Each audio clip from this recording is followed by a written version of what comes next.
Welcome to another episode of the Left of Lansing podcast with Pat Johnston. A progressive insight into Michigan's political and cultural world. And of course, an entertaining podcast designed to shine a light on how to make Michigan's political machine work for the people. Now, from the Left of Lansing headquarters, located in his attic, here's the award-winning Pat Johnston.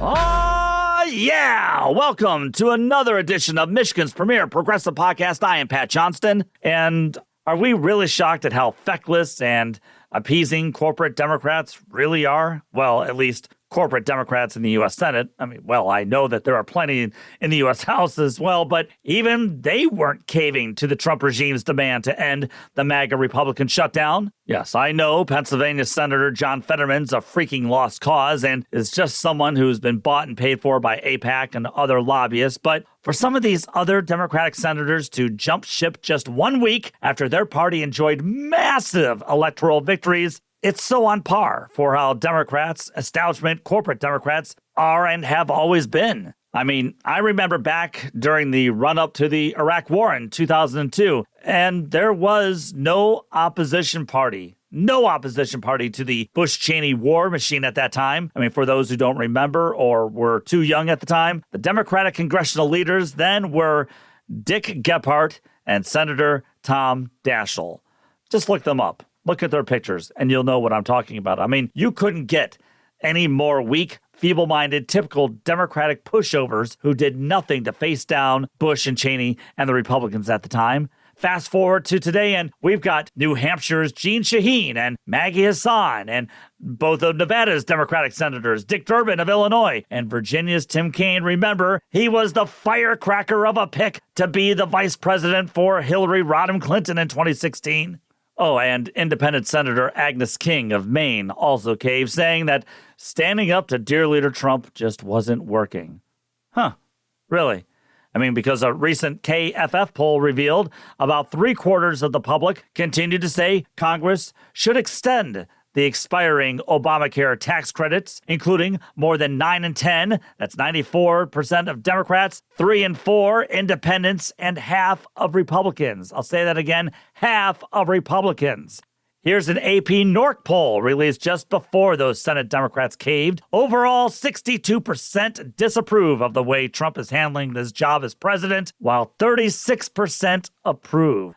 And here's an article from The Hill saying that President Trump has hit his lowest approval rating since taking office for his second term in the White House, according to a Decision Desk HQ polling average. Trump's approval rating stands at an average of nearly 42%, with an average disapproval rating of close to 55%, according to the poll. Here's USA Today from earlier in the week. In a survey from NBC News released on November 9th, 2/3 of registered voters said the Trump administration has not lived up to their expectations on addressing inflation and the cost of living. Many Americans are also unhappy with the way the administration has affected the middle class, with 65% saying President Trump has not lived up to their hopes. Trump's approval rating in the poll was 43%, a 4-point decrease since the outlet's March survey, while 55% said that they disapproved of his job performance. An ABC News Washington Post poll reports 2/3 of Americans say the country is pretty seriously off on the wrong track, while just under 1/3 say the country is moving in the right direction. So the numbers are the numbers. But there are the bumbling Democrats holding all the power, but they decided, with the tacit assistance from Senate Minority Leader Chuck Schumer, to stand down that day and to give up their advantage. The government shutdown was something of the Trump regime's doing, and the MAGA Republican majority in Congress basically did everything its dear leader told them to do. I mean, I just talked about how progressive congressional candidates like William Lawrence, who's running to become the Democratic nominee to face Michigan MAGA Republican Congressman Tom Barrett of the 7th District, how he held food drives in front of Tom Barrett's district office because Barrett joined his MAGA Republicans in blocking food assistance from reaching hard-working families in that district. Strong progressives like William Lawrence were putting pressure on MAGA Republicans for allowing working families to suffer during their shutdown. And it doesn't have to be said, but I will say it. Most of these hardworking families are indeed working while not earning much money, so they need these SNAP benefits, these food assistance benefits. And just last month, I relayed information to you on how more and more Americans are living paycheck to paycheck. According to the 2025 Goldman Sachs New Economics of Retirement report, 42% of Gen Z, millennials, and Gen X said they're already living paycheck to paycheck. The trend is expected to get worse. By 2033, Goldman said 55% of workers will be living paycheck to paycheck, with the number going up to 65% by 2043. Hey, let's build more AI data centers. What do you say? I mean, that's just unconscionable, and it is unsustainable. Even more, this shutdown was the Democrats' way of illustrating to the working class how they were going to use the shutdown as leverage to reinstate those expanded Obamacare tax credits to help families pay for rising healthcare premiums through Obamacare. And it was working. It was working. The evidence was showing it was working with the majority of Americans who were on the side of Democrats over the cruelty of MAGA Republican politics. I mean, that was until that handful of Democratic senators decided to surrender. Oh, they now say that MAGA Republicans will own the rising healthcare premiums for millions of Americans, since the deal they signed on to end the shutdown includes a quote-unquote promise from Senate Republicans to vote on the expanded Obamacare subsidies. But even if that passed the Senate, there's no guarantee it'll pass the House, and creepy House Speaker Mike Johnson said he probably won't take it up. And even if it did pass the House, dear Leader Trump would never sign it into law. I mean, the Trump regime was also fighting to block contingency funding for SNAP benefits or food assistance in the courts. They went to the courts to block food assistance from reaching hardworking families and their kids and their elderly members of their families. Well, as of this recording, the House passed the Senate's bill to end the government shutdown, and dear Leader will sign it into law. With no deal to ensure millions will not lose their health insurance or be unable to afford their health insurance, Michigan's two U.S. senators, Elissa Slotkin and Gary Peters, did not join in the effort to end the shutdown, and every Michigan Democrat in the House voted against the bill. And good on them for holding the line for their fellow working-class Michiganders. I mean, we're dealing with the regime who just gave the MAGA Argentinian leader a $40 billion bailout, but at the same time, the regime and MAGA Republicans like Tom Barrett, Lisa McClain, Jack Bergman, the human pylon named John Molnar, Bill Huizenga, Tim Walberg, and John James, who's running for governor, they all voted to block any effort to lessen the rising healthcare cost burden of millions. They sided with Argentina over America. What happened to America first?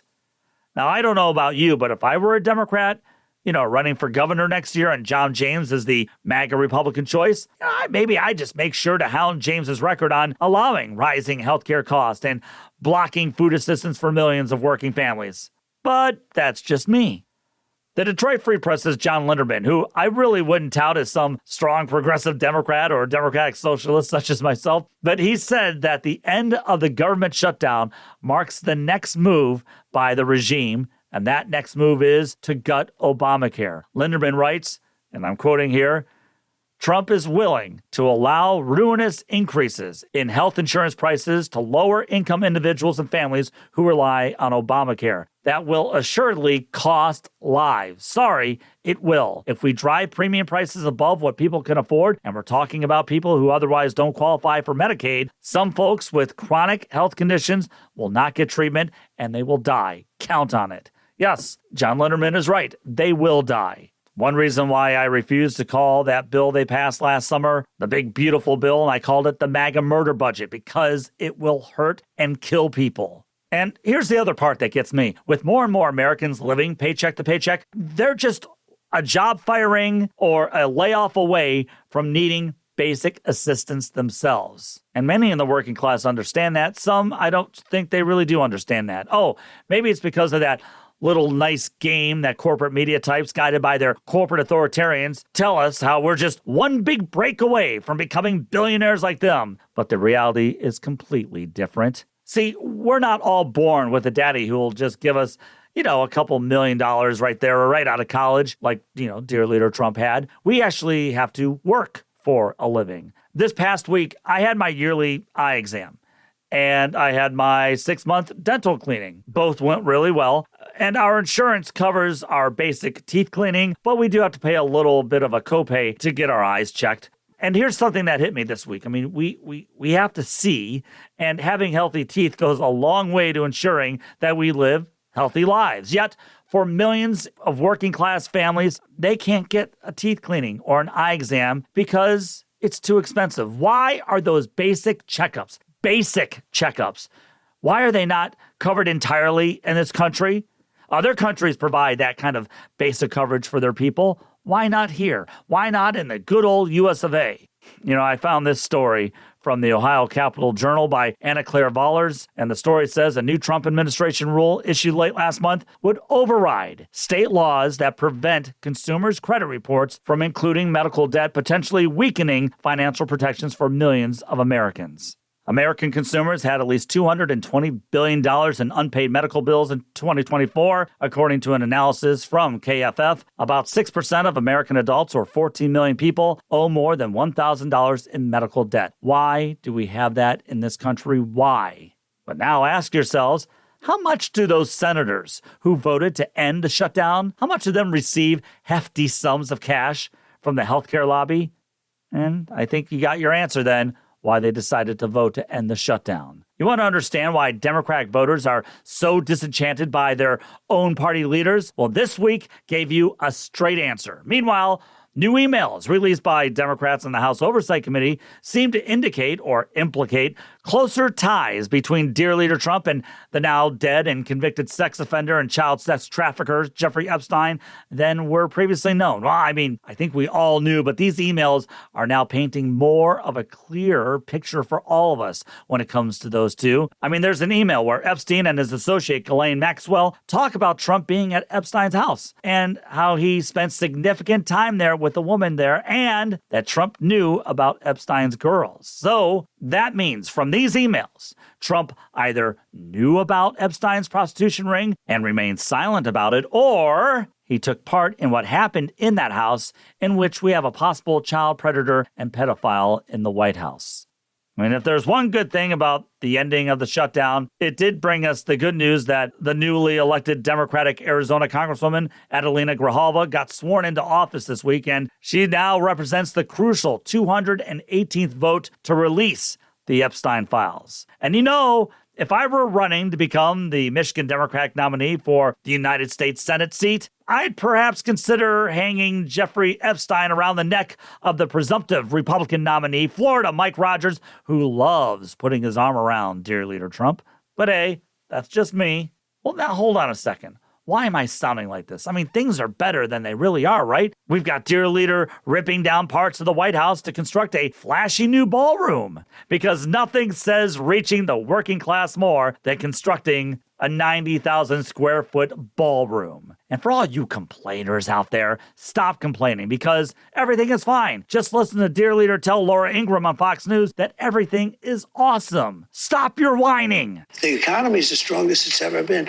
You asked me, just to go back to the beginning of your question, you talked about prices. We're down on energy. We're down on interest rate. Interest rates are down despite the Fed. Now, if we had a normal person at the Fed, would have really low interest rates, and we will soon have that. We'll have somebody that's... And why are people saying they're anxious about the economy? Why are they saying that? I don't know that they are saying. I think polls are fake. We have the greatest economy we've ever had. We will have over $20 trillion come into our economy, and it's largely because of my election, but it's also largely because of tariffs. See? Stop your whining. Dear leader has spoken. Everything is good. Are you going to believe what you're experiencing in your daily life? Or are you going to believe a guy who's busy blocking a release of the Epstein files, ripping away healthcare coverage from millions, and using government to make himself and his corporate authoritarian oligarchs richer and richer and richer? Really, it's a tough call. Who are you going to believe? Yourself or dear leader? You know what? I'll tell you who I believe in times like these. Livingston County progressive activist and union member Kasey Helton will join me in a few as I'll get her takes on the Democratic cave, the fallout from this latest Democratic cave, her opposition to a proposed data center around Howell, and much more. Kasey Helton is coming right up, right after this quick breather. You're listening to LOL.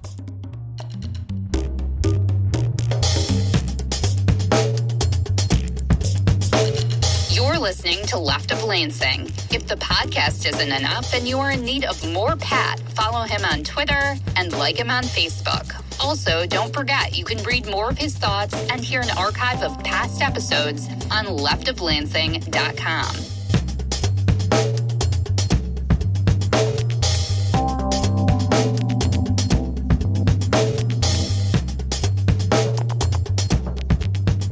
That's right. Of course, you can always follow me on Twitter, Blue Sky, the Gram, and the Facebook. Plus, you can always contact me, leftoflansing@gmail.com. Last time I actually spoke with Kasey Helton was almost 1 year ago to the day when we had to talk about the election. And I think not only was it informative, I hope for each other and for all of you listening, but I hope it was also therapeutic as well. But it was from that discussion that Kasey helped me realize how we needed to win the working class back, we being progressives. And if we progressives could champion working class causes, initiatives, and messaging, then we would help bring the working class back to our side, back to the left. Because no matter what you think, working class Americans have been spending the last couple of elections looking to the right for solutions. That's a shame because the Democratic Party chose decades ago to throw off its working class or union roots of the past and become a more corporate-friendly party. And in doing so, we lost a working class that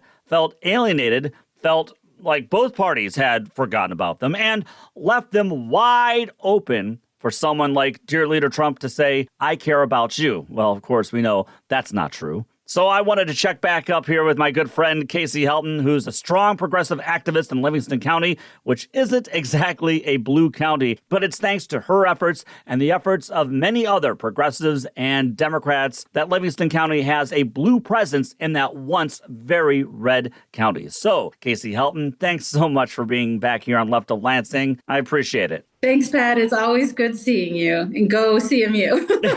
Go CMU.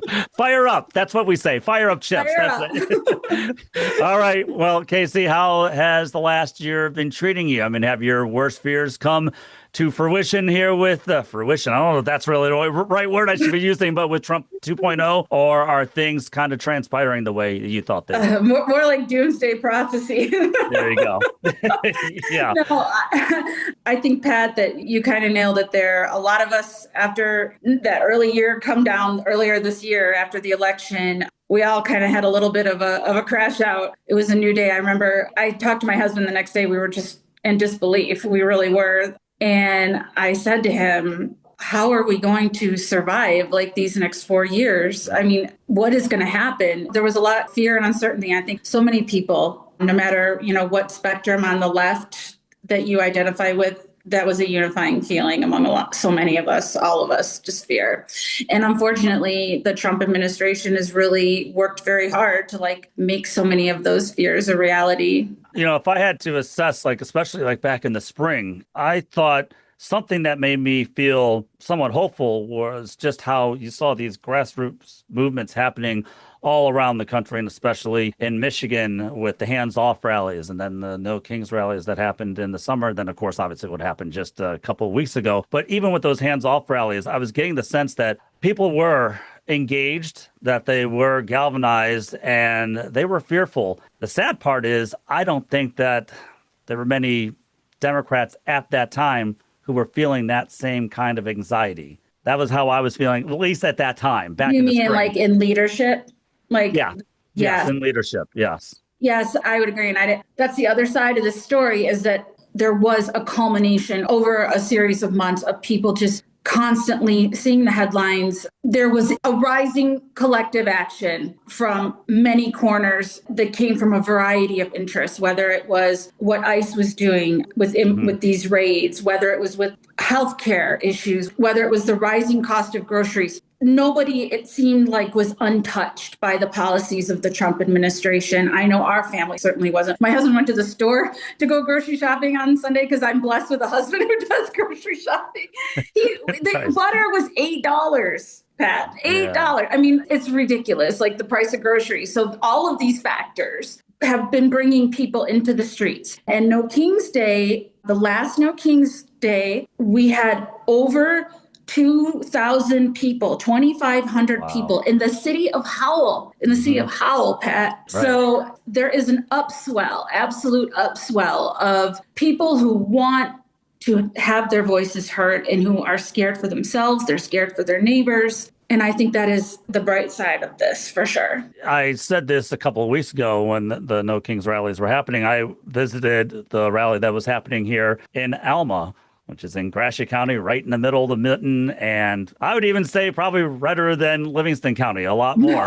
Yeah. And for Alma on a Saturday morning, and the weather wasn't that great. It was kind of rainy up here at that time. I mean, they had over 150 people lining up. That's great. And that was great. And another thing that I noticed from that rally happening in Alma was not only did I see a lot of, anti-Trump signs, no king signs, but I saw a lot of people wearing red, white, and blue, or even carrying around American flags. And I said, yes, that is the best message right there. Because, Kasey, if there's one thing that I really cannot stand is how MAGA Republicans and their love for authoritarianism believe that they own that American flag. And I just find that abhorrent. And I'm glad to see so many freedom-loving Americans say, no, that flag doesn't belong to you. That flag belongs to us. It belongs to all of us, actually. I could not agree with you more, Pat. Listen, my grandfather was a Bronze Star Army sergeant in World War II. My husband's a veteran. My father's a Vietnam War veteran. My uncle's a Vietnam War veteran. My other grandfather was a veteran. I grew up in an extremely patriotic household that they were a Republican household back in the 90s. Nothing has angered me more in the way that Republicans have co-opted the language of patriotism, because I agree with you. The flag stands for everyone in this country, and no party gets to claim it for themselves. I used my Monday musing and my opening monologue here this week to, give my feelings, or maybe better stated would be to vent my feelings over what happened in the Senate this week, the caving by Senate Democrats over this Republican government shutdown. And I noticed on your Twitter this week, Kasey, that you posted a video of one of the 8 Senate Democrats who caved, Jeanne Shaheen from New Hampshire. And Shaheen said in this press conference on why she capitulated, and I'm quoting here, she said, "When I talk to my constituents in New Hampshire, you know what they say to me? They say, why can't you all just work together and address the problems that are facing this country?" And then you responded, Kasey, saying that the correct answer is this: because food and healthcare isn't a choice. I believe that you really nailed it there, because that's the choice that MAGA Republicans were giving. But even worse, the Trump regime was even blocking food assistance from reaching families and children. This was a way to show the cruel and the callous and how corporate-based that the MAGA Republican Party truly is. I mean, it was such a good way to illustrate how their policies are hurting people. But then again, here come the Democrats bumbling in and saying, hey, we've got to take the moral high ground. They always overcomplicate things. Yes, they do. Yeah. Go ahead. Yeah. People need. I'm sorry. I didn't mean to interrupt you, but listen. I don't have a college degree. I'm a college dropout. I have no formal schooling in political messaging at all. But I know I grew up middle class. I am a member of the working class, and I know how people in working class circles, how they think, and the simplicity of messaging appeals to them because it relays authenticity. And there's nothing incorrect about what I said. That is the situation that the Republicans handed to us, and that was the choice that they were forcing us to make. I don't understand how Democrats are stepping over their own feet, getting this wrong. This was an absolute betrayal. Bleep this out if you have to, but I'm pissed. I am so pissed about what happened. I know so many people are. I don't know, Pat. I just feel like, I personally feel that Chuck Schumer needs to resign, and I think all of these senators who participated in it need to resign. I think that personally, Chuck Schumer, even though he voted against it, I think he orchestrated it. It doesn't make any sense that the leader of the Senate would not know. And in fact, it's been talked about even in the news as of today. think it was Shaheen who came out and said, no, the leaders, they knew what we were doing. He bears the responsibility for this betrayal of the working class, and he needs to go as a clear message to the everyday voters in the Democratic Party that they are determined to find leadership that will stand up for them and not throw them under the bus when it counts. I think also the cynical part is that the senators who voted to end the shutdown, they're the ones who aren't going to face re-election next year.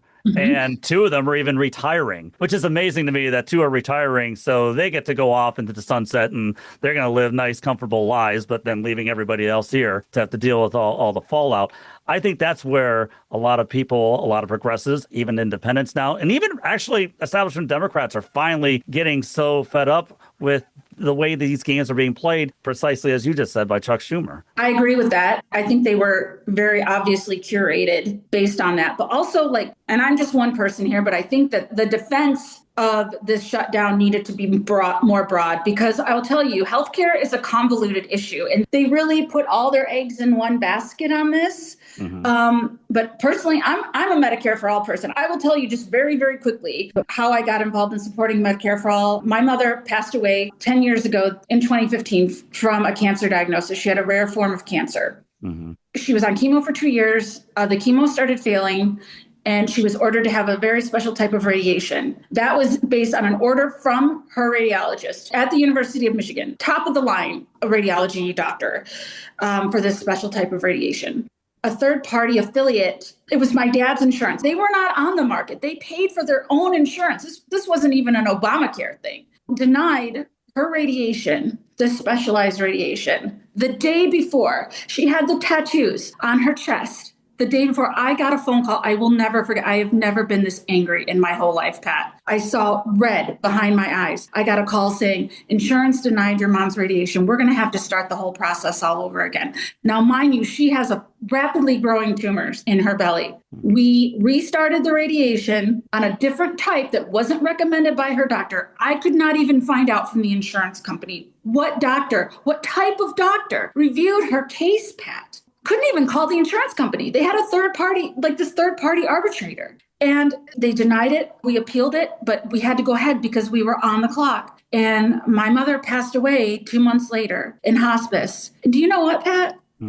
We got a call 6 months later, telling us that the appeal had been repealing the appeal. And I told them, I said, my mother's already passed away. None of this matters. They turned it over on appeal after she passed away. They dragged their feet on this for like 3 or 4 months.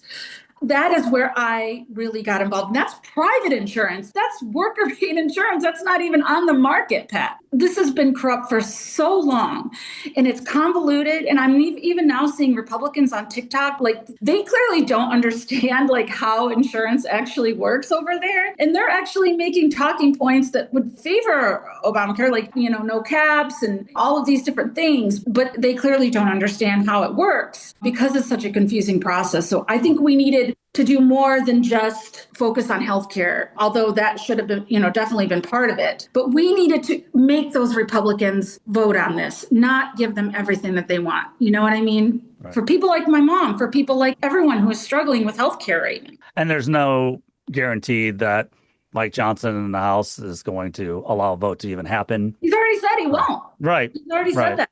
Right. So it was a joke. The whole thing is just embarrassing.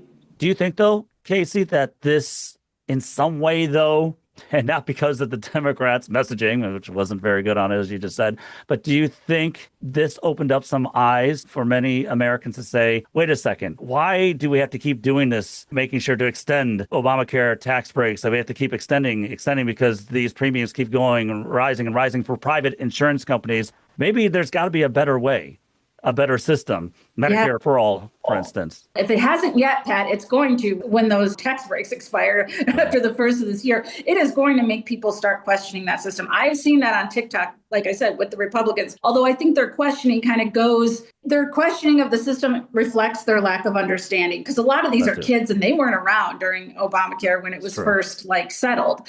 So they don't understand a pre-existing conditions. A doctor can't deny you on that anymore, that sort of thing. I think that, yes, we're going to have people asking those questions, and it's going to cause a lot of uncomfortable conversations on both sides of the aisle, because let's be honest, both of these politicians, no matter whether you're a corporate Democrat or a corporate Republican, you are standing up for the insurance companies on both sides, and that has to stop. We need a more equitable system. Right. And I think we've seen that with some of these senators who voted to end the shutdown, that they take some corporate PAC money from insurance companies. Yes, absolutely. Yeah. Okay, maybe for my next couple of questions, we can treat this kind of like a lightning style kind of questioning here. One person that I've talked a lot about, I feel like on the podcast and on social media and some other write-ups I've done, Elissa Slotkin. Our senator, she did not vote to end the shutdown, which is good. Same with Senator Peters, I suppose. Where are you on how she's been so far? Because I'm mixed. I will give her credit when credit's due on certain votes, and I try to be very fair, but then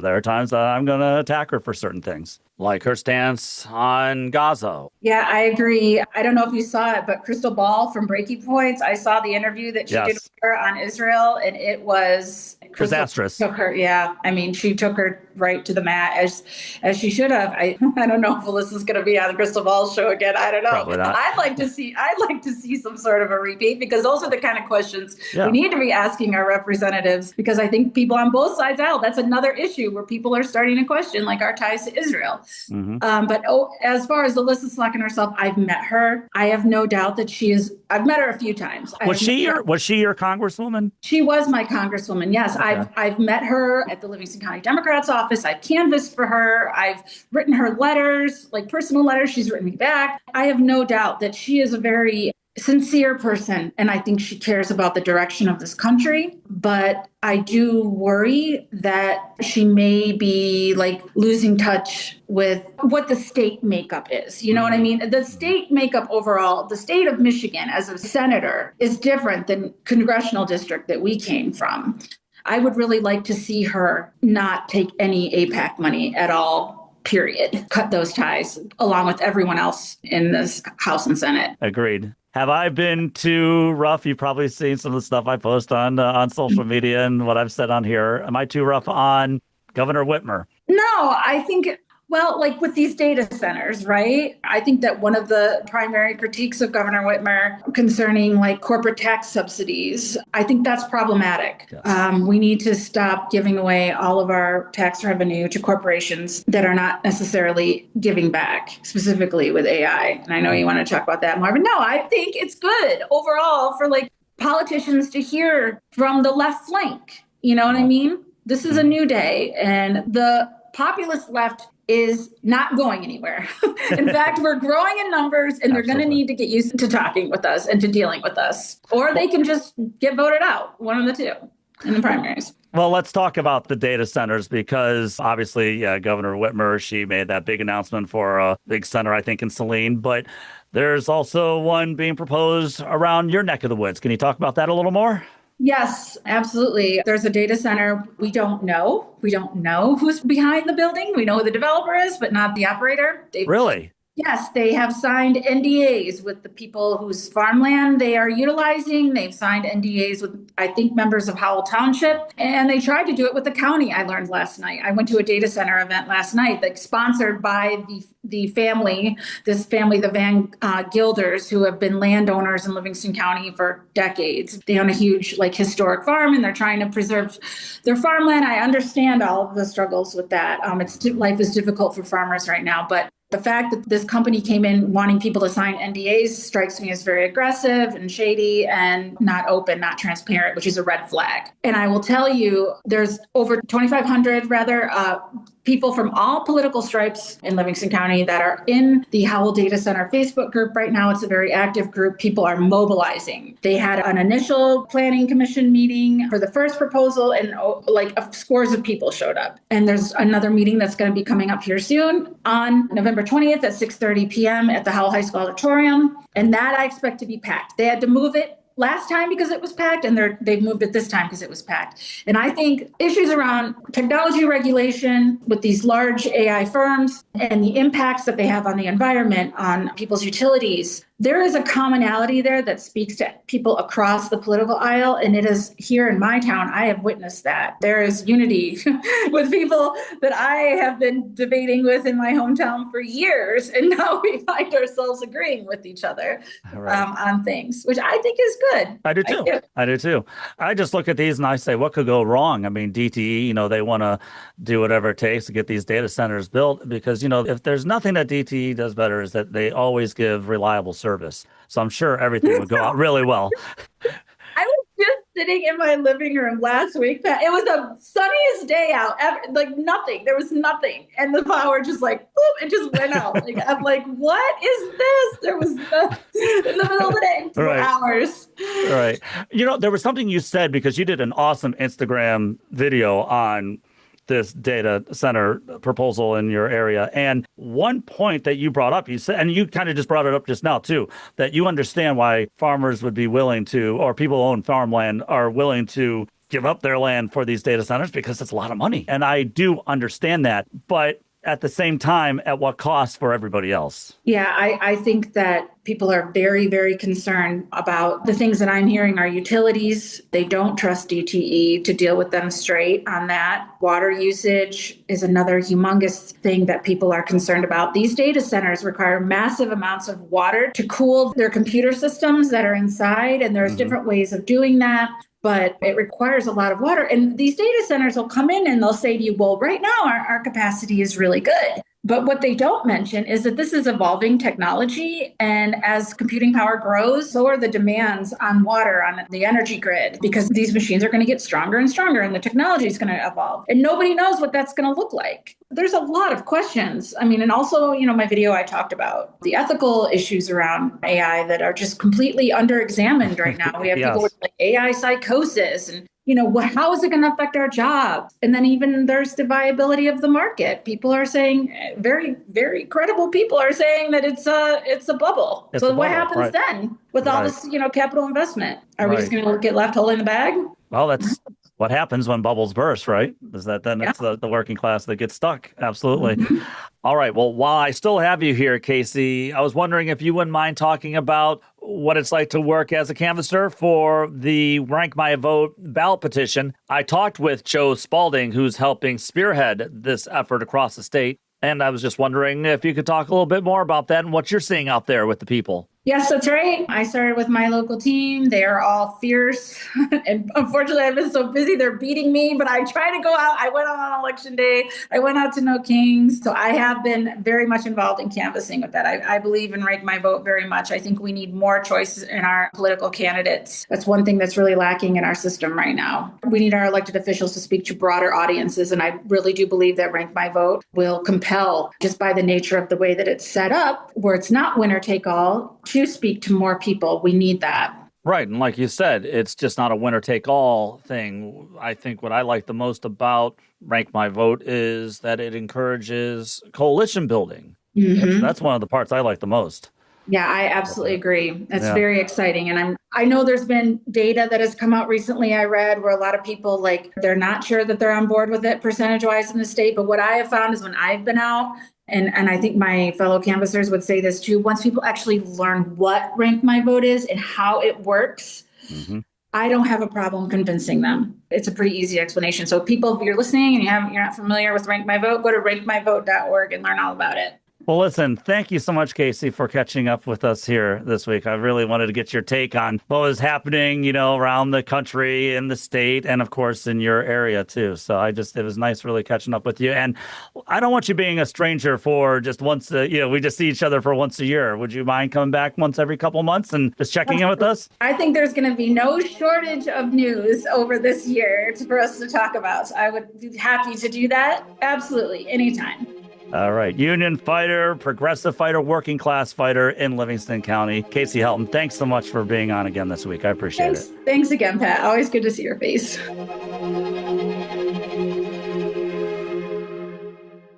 He spent nearly 25 years working as a liberal voice in conservative talk radio across the state, and he's still a somewhat stable person. It's the Left of Lansing podcast with Pat Johnston. You can find archives of the podcast, plus Pat's musings on other topics in written form at leftoflansing.com. Left of Lansing archives are available wherever you get your podcasts. And now Left of Lansing is available on YouTube. We'd like to thank Audio Boom for distributing all our episodes so we can share progressive, otherwise known as common sense, values across Michigan and the country. Now, here's Pat Johnston.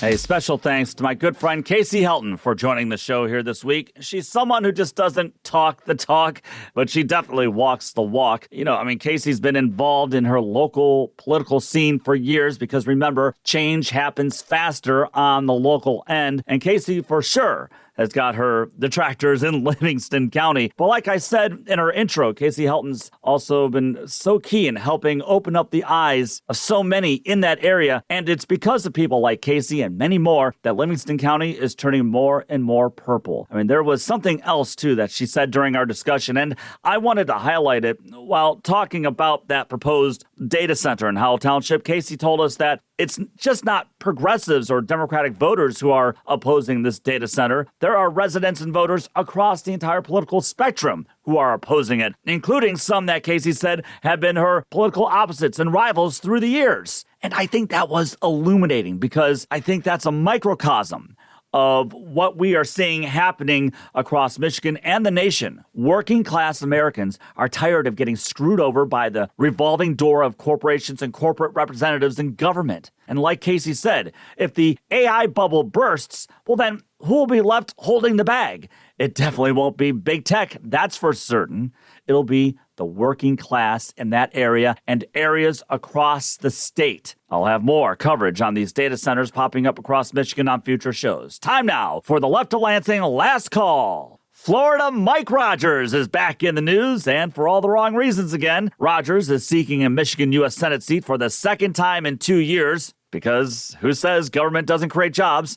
And that's when he'll try to win the MAGA Republican nomination to win Michigan's Senate seat, which is being vacated by the retiring Gary Peters next year. Now, we call him Florida Mike Rogers here because he decided to call Florida his home for a number of years, where he made a boatload of cash working as a defense contracting lobbyist and also working for Big Pharma before coming back to Michigan. And Florida Mike also received around $350,000 in AIPAC money to show how he's beholden to giving of more arms and weapons to Israel's genocidal, ultra-right-wing and corrupt government. America first, though, right? Now, Florida Mike's always tried to position himself as a no-nonsense, middle-of-the-road conservative, but his positions and the people that he pals around with show that to be the exact opposite.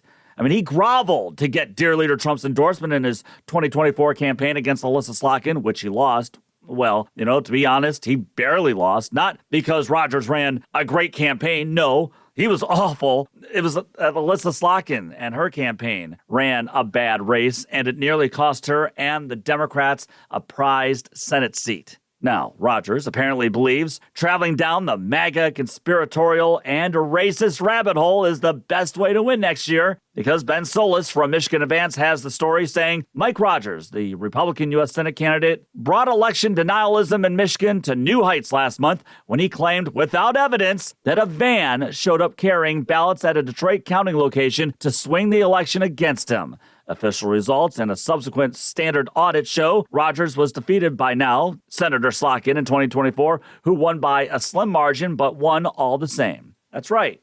Now, apparently Rogers made this statement during a speech that he gave in Muskegon last month. And here's the thing, right after he lost that election, Rogers never made any claims of voter fraud. But now, sounding like his lovable dear leader, Rogers says the election was stolen from him. Why?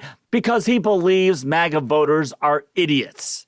And I didn't see really many MAGA Michiganders claim that it was also voter fraud. I'm sure there were a few, but it wasn't a huge number. They knew. Michigan Democratic candidate for that Senate seat, Mallory McMorrow, tweeted that Michigan deserves better than Mike Rogers, and ain't that the truth? Another Michigan Democratic candidate, progressive Dr. Abdul El-Sayed, tweeted, or Maybe you just lost because you voted to raise prescription drug costs 60 times when you were in Congress, or because you retired to Florida to be a pharma lobbyist, or because you smile like everyone else frowns.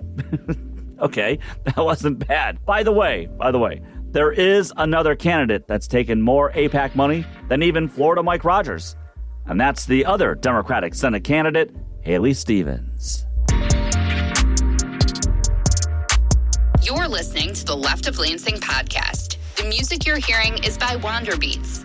To hear the latest project, check out Space Leopard on your favorite streaming site. Now back to our favorite progressive voice in Michigan. It's Pat Johnston.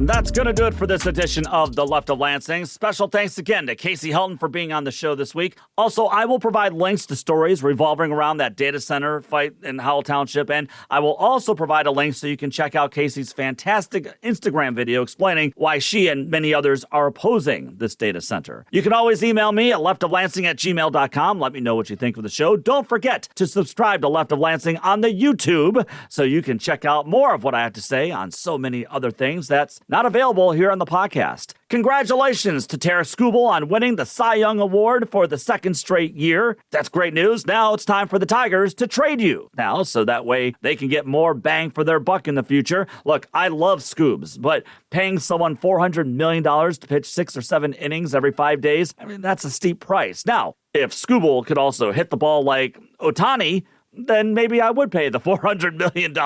But that's not the case. Until next time, remember, take the battle to them. Thank you, Michigan. The Left of Lansing podcast was produced by Pat Johnston. Written by Pat Johnston. Researched by Pat Johnston. Edited by Pat Johnston. And hosted by, yes, Pat Johnston. Technical assistance by Dr. Heather. And thanks to our good friend Kirsten for the awesome podcast logo. Remember to visit leftoflansing.com for more news and information. Thanks again for listening to the Left of Lansing podcast.